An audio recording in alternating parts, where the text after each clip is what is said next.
Alright guys, welcome to another video from XF Motorsports. In this one, we're going to be working on the E55 ASL again. It's time to move to a dry sump system for this car because on the last few track days, the oiling system was really struggling keeping up. The car was sometimes starving on oil going through the corners, and well, basically, yeah, the oiling system, the stock oiling system on this engine is definitely not good enough to keep up with the G-force levels that this car goes to. And later in the video, once all the system is done, we're going to be taking this car back to the dyno, tuning it for a higher RPM, since now the oiling is going to work better. Hopefully we're going to be able to get away with revving this car up all the way to 7,000 or 7,500 depending on where the turbos lose flow.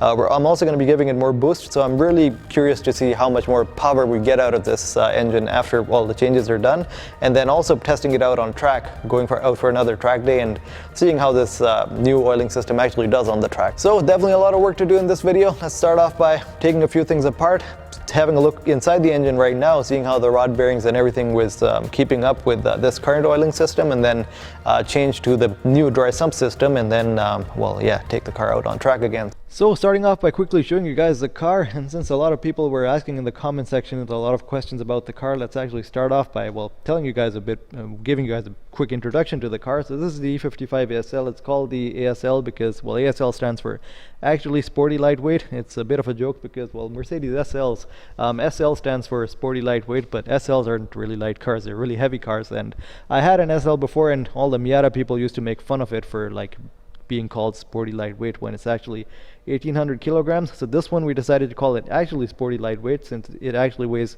950 kilograms and it's lighter than all those Miata losers and their cars. So that's why, yeah, that's where the name came from. The engine came from an E55, which was originally a supercharged V8, but we turned it to twin turbo because, well, twin turbos are a lot more efficient, they give a lot more power, and they give us the opportunity to run a lot bigger intercoolers, which also cool the engine better. And, well, later on in this video, actually, we're going to be taking it back to the dyno and tuning all this with higher boost, so to see how much power this engine gives. The transmission on the car is actually a CD09 manual transmission which we have converted into an automated manual using all this shifter mechanism, which we were working a little more on since the previous video. So we've added those feedback sensors, and we've actually gotten it to shift fairly quickly right now. So gear to gear, it's actually going in 100 milliseconds, and the clutch in and clutch out is slow right now, but we're making a new clutch mechanism for it too, and we're aiming for shift times of about 150 milliseconds. The car has pretty much a 50-50 weight distribution as well, and well,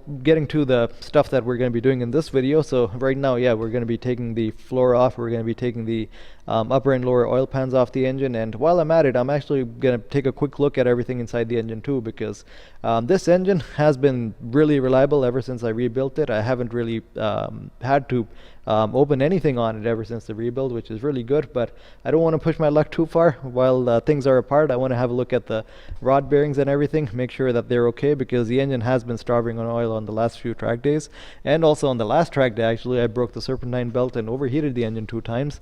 So since then I have already done a compression test on it. I've scoped the engine, looked inside it, and luckily everything is looking really clean inside it, and the compression is completely normal as well. So let's actually, yeah, get to work on it. So we basically use those straps to lift up the car so we can remove the floor, and once the floor is removed, we're going to be putting it back down and lifting it properly, and then getting to doing all the work on it.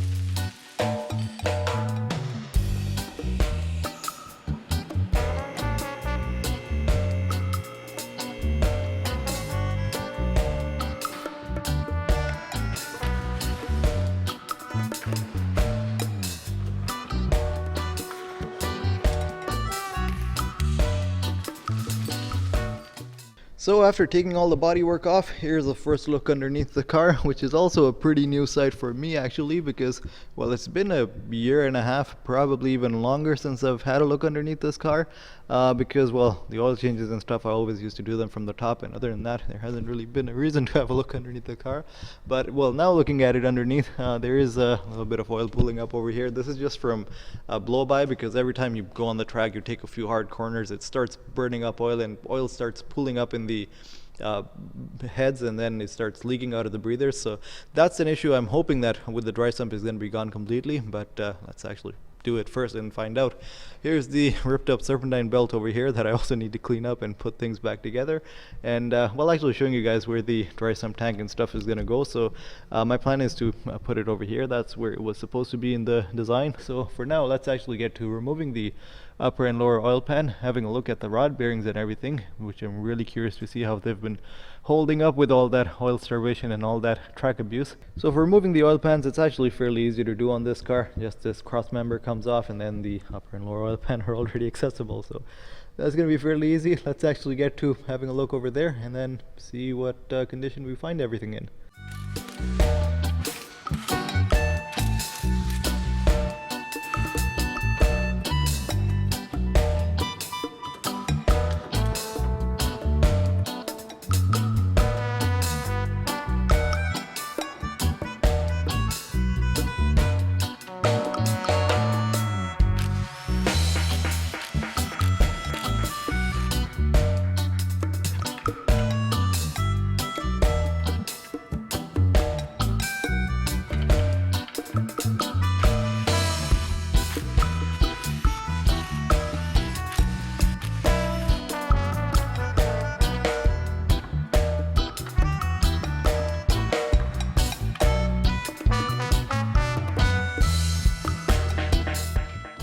So after removing the oil pans, here's a look inside the engine, and I couldn't help but take one of the rod bearings out right away to have a look at it, and well, to my relief actually, it's looking really good.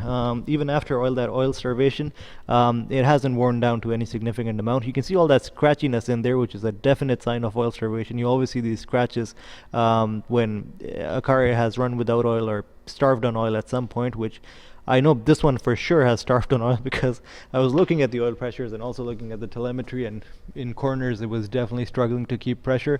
There were quite a few occasions where it lost oil pressure completely, went down to zero entirely, and that's the more critical part of the rod bearing, actually, the upper part, and that is also looking pretty good, and even the crank journal is looking really good. So that's really good to see. But of course, I am going to be changing all these rod bearings and everything anyways, because it's one of those things, while you're in there, why not replace them right now so they don't give trouble in the future. Also, having a look at the cylinder walls and everything that you can kind of see from there, they're looking pretty much new, not a single scratch on the cylinder walls or anything. So it's really good to see how well this engine is actually doing, even after all that track abuse. We've already been through like 10 track days or racing events and pushed this car quite a bit, but clearly, yeah, the engine is really happy with all the abuse still. And at the back over there, you see the transmission adapter and the flywheel adapter in there. This was actually the first M113 engine that was bolted to a 350Z transmission, a swap that has worked really well and is still, well, hasn't even given me any trouble. So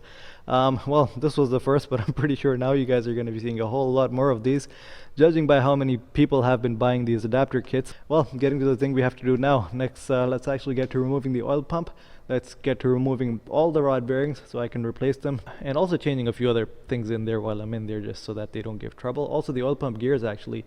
I'm going to be moving to the oil pump gears that I made in a previous video, but those gears, yeah, their main purpose was to decrease the noise, but they also increase the flow, and they don't foam up the oil as much. And the main reason I'm going to be putting those in this pump is just to like decrease the amount of foaming in the oil, because I'm going to be using this scavenging stage as one of the stages for the dry sump. That's why it's going to be better to have those gears in there.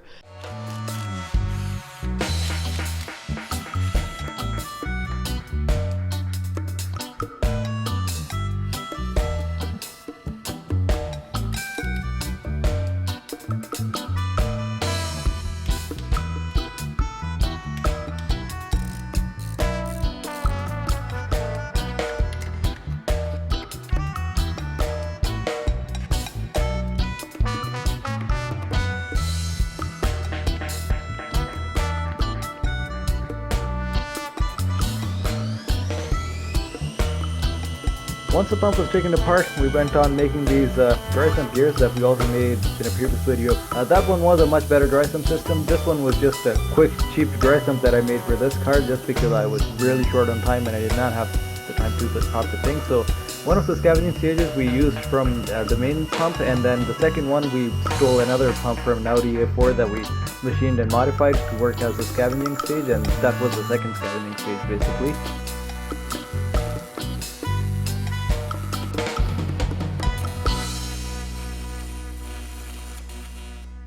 Okay, so as it turns out, it's been like 3 weeks since I recorded anything on this car, so I missed a few steps just because the last 3 weeks it's been a difficult time working on this car.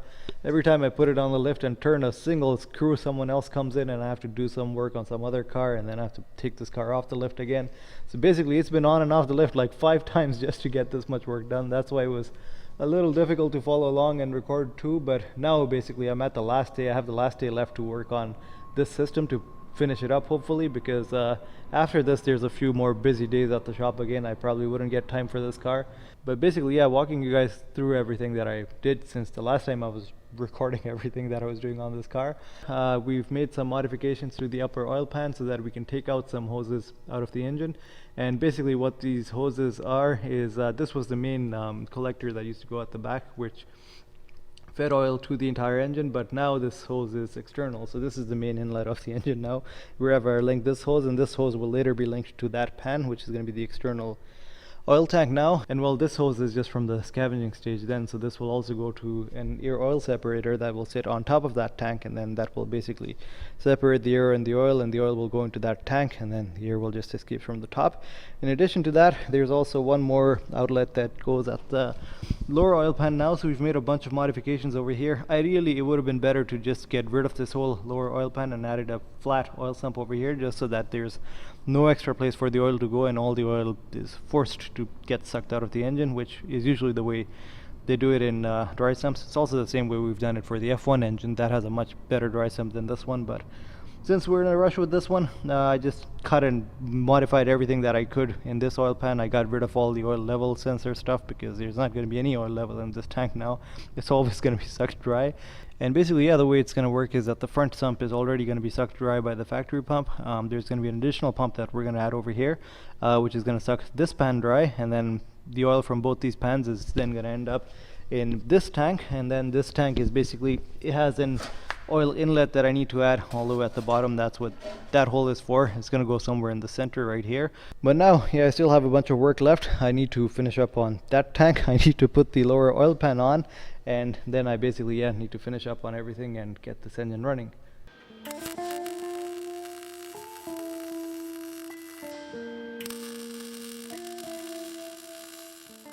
Here's a final look at the external oil tank before I close it all up. So this is how things look from inside.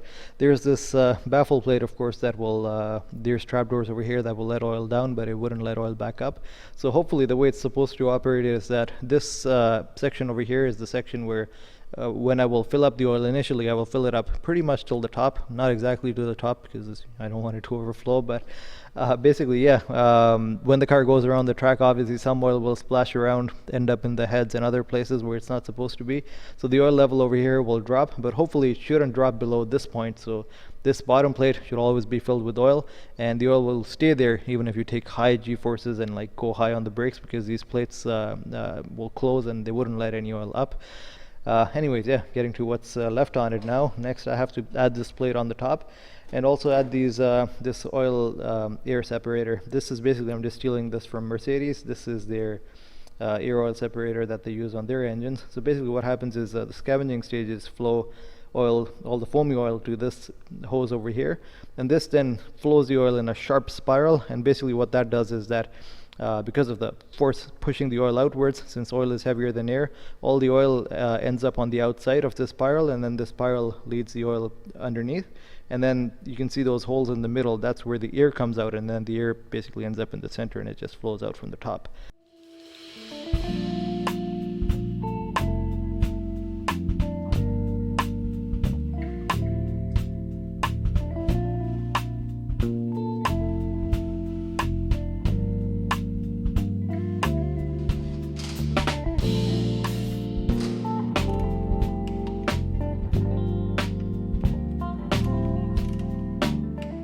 Here's a look at things after the oil pans are back in place, and I have run a little bit out of time actually. I did have to finish everything tonight and get the engine started, but I still need to finish up on that external tank. I need to link up all the hoses. I need to make a mount for it so that I can put it in place, but we're getting pretty close. But I did want to really start this engine before I leave tonight, so I'm just gonna start it the cheating way now. So here's the little contraption that I've come up with for starting the engine for now. So this line is now going into this tank. I've put all this oil in this transparent bottle so that you can actually see it dropping, which is going to be pretty cool when the engine starts.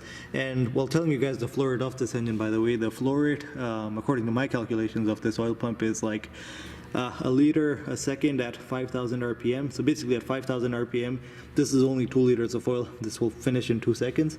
But that said, I'm not going to be revving it. I'm only going to be keeping it at idle. So I'll only start it for 10 seconds to keep it safe, and then turn it off.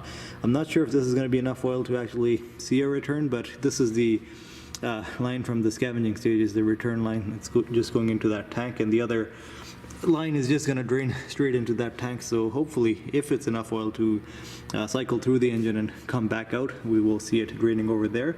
And well, the really cool thing is there is not a drop of oil in the engine right now. I didn't even fill any oil in the engine, well, which is the cool thing about the dry sump. I'm actually going to be starting this engine completely dry, completely without oil, and if this whole thing is hooked up properly, it shouldn't be a problem and everything should work. So let's actually give that a try and hope that we don't end up with a blown engine or something.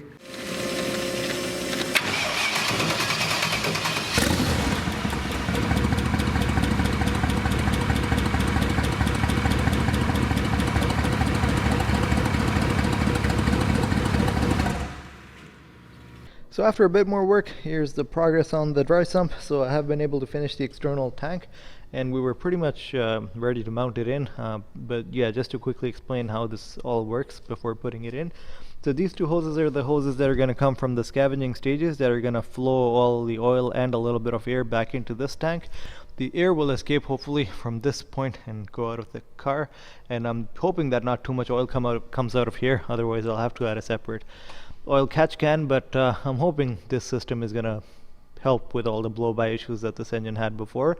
This is a little dipstick that I've added over here so that I can check the oil level in this tank, which I'll have to check when the engine is actually running. And this of course is the main outlet that will then flow oil to the engine. It's a long pipe that goes all the way to the center of the tank. You can't see it now because it's all closed, but yeah, hopefully with this system this can take a lot of G-force before it will starve on oil.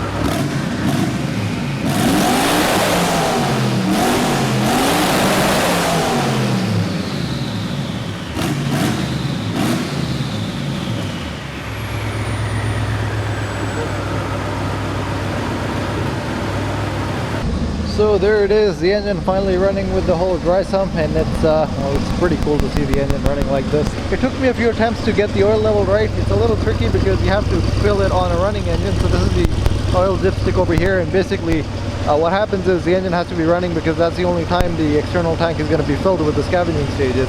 And when you fill in the oil from there, there's a bit of a delay before the oil gets to the scavenging stages and gets sent to this one. So yeah, that's why I first overfilled it, and then a whole bunch of oil spilled out of there.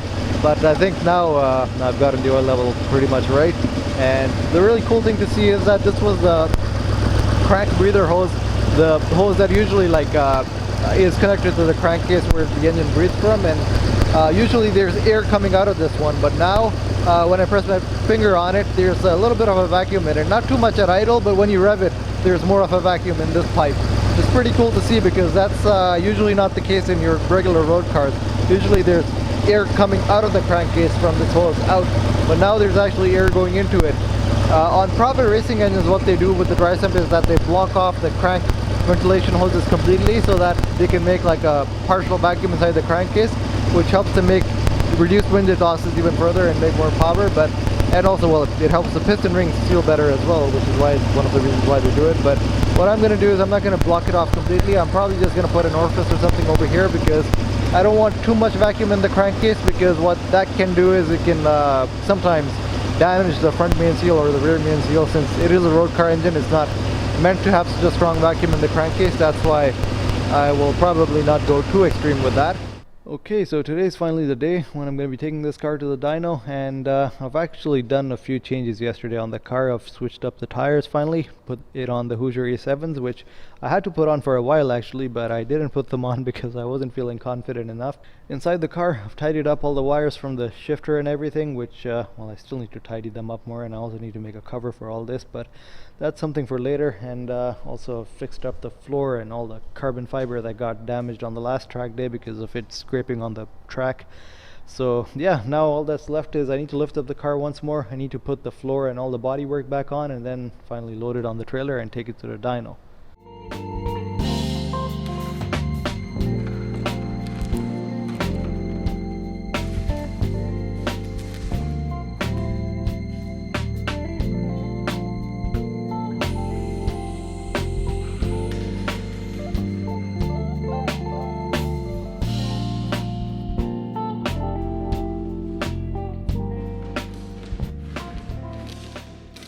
Once the car was put back together, it was time to head to the dyno, but unfortunately that dyno session did not go too well. The car did not even do a single run on the dyno actually, because of a really small problem, but we were still stupid enough not to figure out that problem while we were there. So that put us at a really bad point, because we were only one day away from the race at this point, and the car had not even been tuned, and the car was not even running actually. So that dyno session definitely didn't go according to plan. The car didn't even do one pull on the dyno, and we were struggling over there for an hour figuring out what the problem was and couldn't come up with anything. I come back here and I just checked the logs on the computer, and right away we figured it was a stupid manifold pressure sensor, which the even crazier thing is we had another one sitting right next to it. All we had to do was switch the plug and move the main one to the secondary one, and that is all we did, and the car started up and everything is normal again. But yeah, it's just one of those things that... Okay, day 2 at the dyno, and we don't even know if this is going to be a day 2 or not, because the person, Bryson, who had to set up the dyno and everything, has unfortunately had an eye infection, and he, well, he still hasn't come yet, but we're just going to wait over here and see if the situation gets better, if he shows up, which I'm really hoping he does. Otherwise we're screwed for tomorrow, because, well, we wouldn't be able to tune the car without the dyno. So I don't know, let's yeah, let's keep waiting and see if anything happens. Bryson luckily decided to show up, and big thanks to him for showing up even though he had a pretty bad eye infection. Because of that, we were able to do a few pulls on the dyno and at least get things figured enough that we could actually run the car on the racetrack.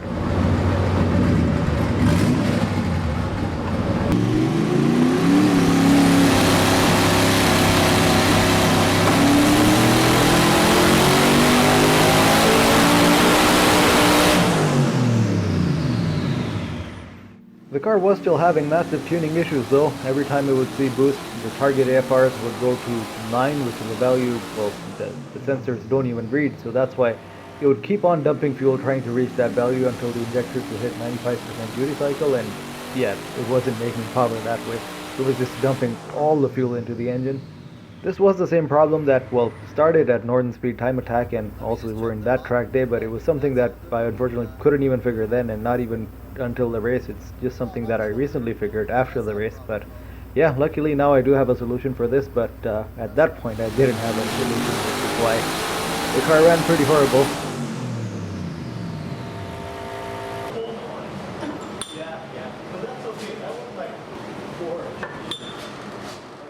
So finally the car is dynoed. It ended up making, well, right now it ended up making 553 at the wheel. It was a bit of a rushed dyno session because the butcher shop next door was complaining because of all the smoke going into their shop, so we only did like 6 pulls in total. So apologize, I'm recording the ending of this video a little later actually. After that, it was a bit rushed. After that dyno session, we had to get the car ready for the event, the CSCS, which well, we have already taken the car to that event, and well, you guys are going to see the video from that event coming out really soon. But the car did absolutely amazing. It beat its previous lap time by quite a lot.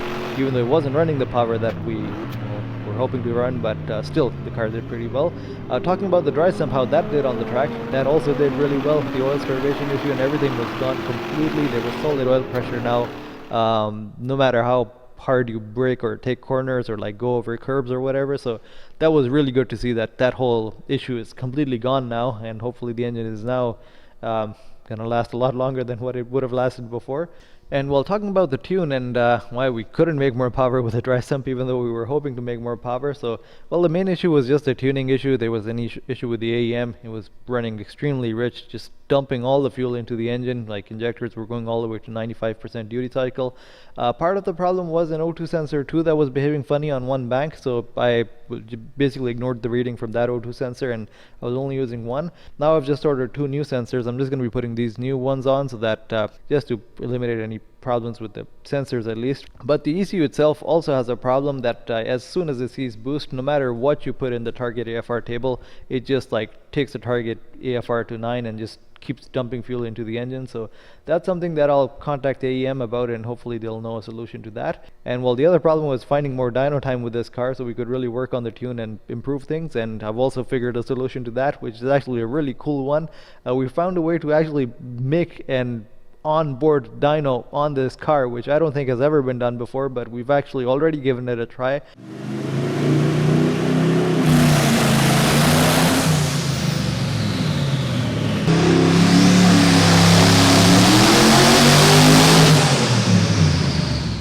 And it all works. You can do full dyno runs with this car pretty much anywhere without hooking anything external on it, and it all works. You can hold the engine at like whatever RPM, full throttle, full boost, and like it gives you the full numbers and like data logs and everything. So we're hooking up a few more sensors actually at the back now, strain gauges and stuff, just so that we can get accurate torque readings from how much torque the engine is putting out, and then we will pretty much be able to do full dyno runs with this car, like parked anywhere.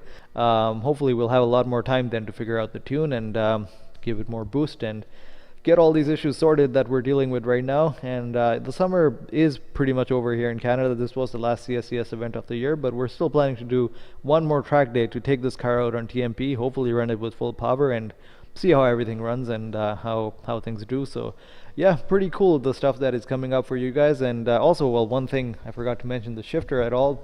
So the shifter, we did make some changes during we were making the dry sump and everything. So we added this new clutch mechanism over there that has a massive air line now going to it, and that's made the clutch in and like clutch engaging really fast. The gear shifter now, like it's shifting a lot faster than before. You guys are going to see that in the next video, and Matt is actually working on a separate video just for the shifter, talking about everything that he's done on it to make it work the way it's working right now. And yeah, those videos are going to be coming up really soon for you guys, so stay tuned, hit the subscribe button, notification bell, and yeah, that's everything for now. See you in the next one.